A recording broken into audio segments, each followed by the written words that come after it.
I wouldn't call this an activist letter in any way, but you can be helpful. The Wall Street Journal reported Facebook parent company Meta is planning large-scale layoffs over the coming days. Facebook owner Meta plunged by around 20% in after-hour trading on Wednesday, knocking a massive $200 billion off the company's value.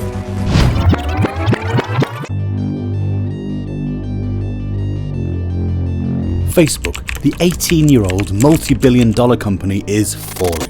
It was built on deception, stolen ideas, and only continued on a path of poor work ethics and shady practices. The company now faces horrible financial forecasts, on top of an ever-expanding sea of competition, not to mention uninterested users. Facebook has failed time and time again to learn from their mistakes of betraying the trust of business partners and users alike. Now, it looks like they are finally paying the price for it. How could such a leader in its industry lose $220 billion in just one day and drop 26% in shares? So, will Facebook continue to fall, or will they rise again?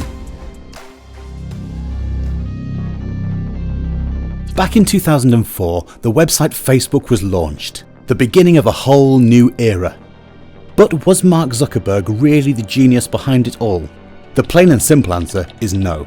3 Harvard students are suing you, claiming that you stole their idea for Facebook. Before Facebook, he founded FaceMash. It was a platform where Harvard students would rate each other as hot or not, putting 2 people next to each other and asking users to pick the hotter one. To get the site up and running, he hacked into the college servers and used pictures of female students. It almost looked like the illegal version of Tinder, but without any free will and consent. But he didn't get away with it. A short while later, the website was taken down by the Harvard administration and Zuckerberg was put on trial. You're being accused of intentionally breaching security, violating copyrights.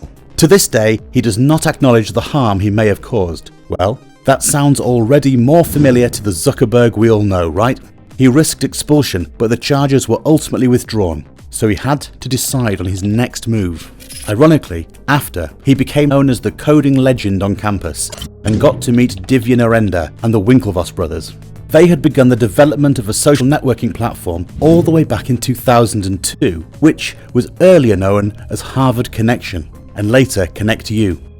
He managed to find a place on their team, got their trust, but it turned out to be the trio's worst nightmare. He started to ignore their texts and calls with several excuses. Out of the blue, Zuckerberg launched the Facebook.com, a digital student directory featuring photos and personal information. He basically stole the code, their idea, and pretended to be the creator himself. Welcome to Facebook.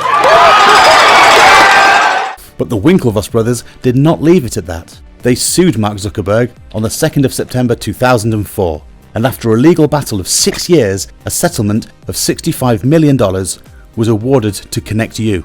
But did this also have a drawback on Facebook's success? Not really, actually. As soon as Facebook began, it was a huge hit. The company quickly gained traction, attention, and investors. By the end of its first year, the site already had 1 million active users, and a few years later, the site was being used all around the globe. From 2004 until now, the company has been making billions of revenue, and even rebranding their name to Meta. But the problems started to rise.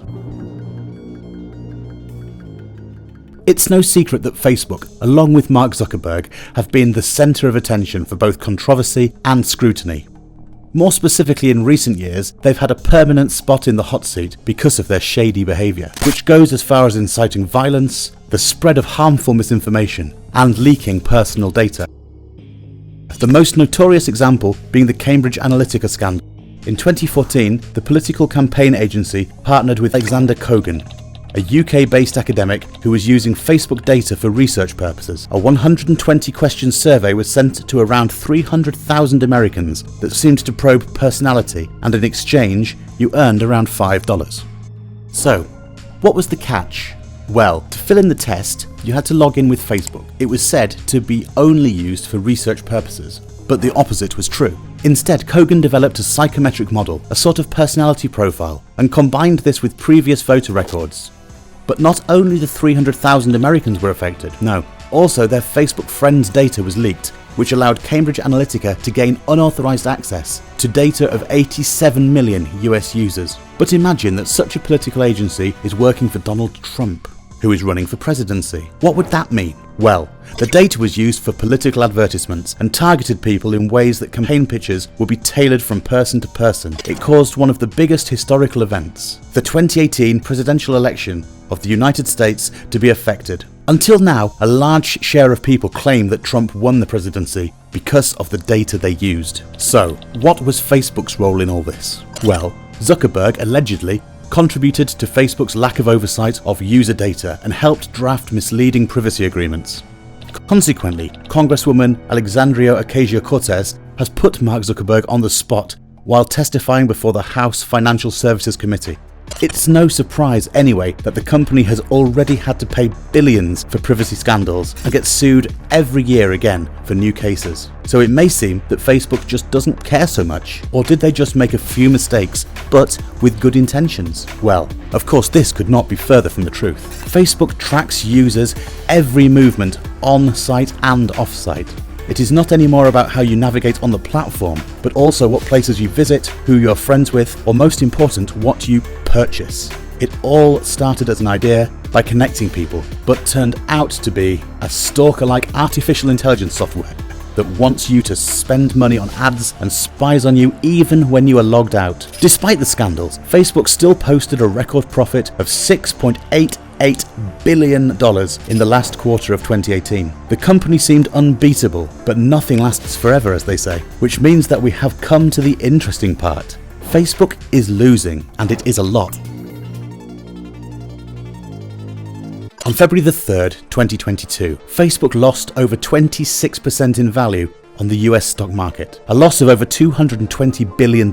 According to the financial news reporter Bloomberg, this is the largest ever loss by a US company on the stock market. So what has caused this immense loss? Well, for the first time in history, Facebook released a report stating that they lost 500 million users, while they have been growing ever since the platform launched. Investors basically started to assume that the platform was becoming saturated globally, but no one could have foreseen what would happen next. The day after, the stock market opened 26% lower, which caused an extreme market gap, and consequently the domino effect took off. One investor after another started to pull out their plug on Facebook shares. If we look at the past 7 months alone, we can see that Facebook stocks have tanked, which has affected shareholders, investors, and even Mark Zuckerberg himself. His net worth took a huge hit of $71 billion, and Facebook as a whole took an even bigger hit of $500 billion since their rebranding to Meta. But why is Facebook struggling so much? Well, there's a few reasons for this. Investors withdraw because Facebook is planning to pump millions of dollars into Meta, a project focused on a virtual reality world. However, not all investors are interested in a 10-year-long plan and want to see profits in 6 to 12 months. Just imagine you were an investor. You believe in one project but not in the other. Facebook just changed their name and whole goal of their existence. But what if you as an investor don't believe in Meta? What would you do? And what about Facebook users? Over the past few years, the growth of both daily and monthly users has been increasing on a consistent basis. Up until recently though, why is that? The answer is, and somewhat bittersweet, they are running out of people and cannot reach the new generation to sign up for the platform. A recent Pew Research Center study published this month found that only 32% of US teens aged 13 to 17 say they use Facebook, while a previous survey from 2014-15 saw that figure at 71%. Not to mention the fact that Facebook users are simply dying, a rather symbolic choice of words given that 30 million of its users have died, and another 12.1% of its user base being over the age of 55, a number that is only bound to get bigger within the coming years. So where did all the other users go?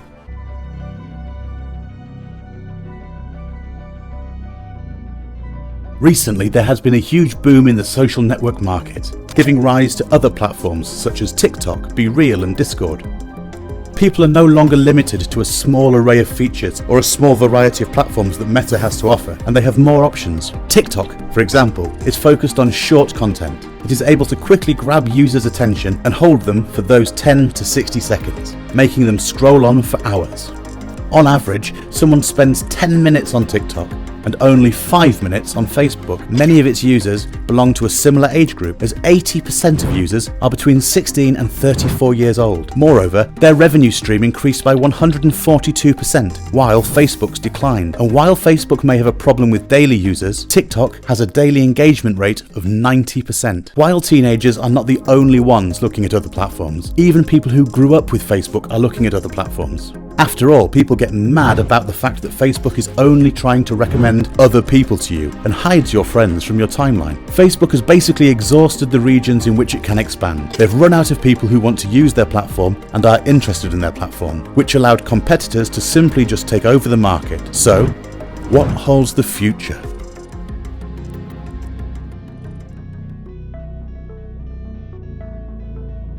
From the moment Facebook was being built, it had poor foundations, poor work ethics, stolen ideas, stabbing people in the back in order to grab money from right under people's noses. The company and its founder remains in the public eye for controversial practices and spying on loyal users in order to track personal information. Despite their promises to change how they conduct their business, they continue to practice as they always have, without consideration of privacy, without consideration of consequence or what is right. This has given a huge opportunity to many competitors and caused the biggest ever loss on the US stock market. A house cannot be built on poor foundations, which is exactly what Mark Zuckerberg did, and now it's starting to collapse. So let us know what you think about Facebook's future. Will Meta overcome this? Thanks everyone for watching. I hope you've learned a thing or two from this video. Be sure to like and subscribe if you're new, and turn on post notifications to keep up with all our latest videos.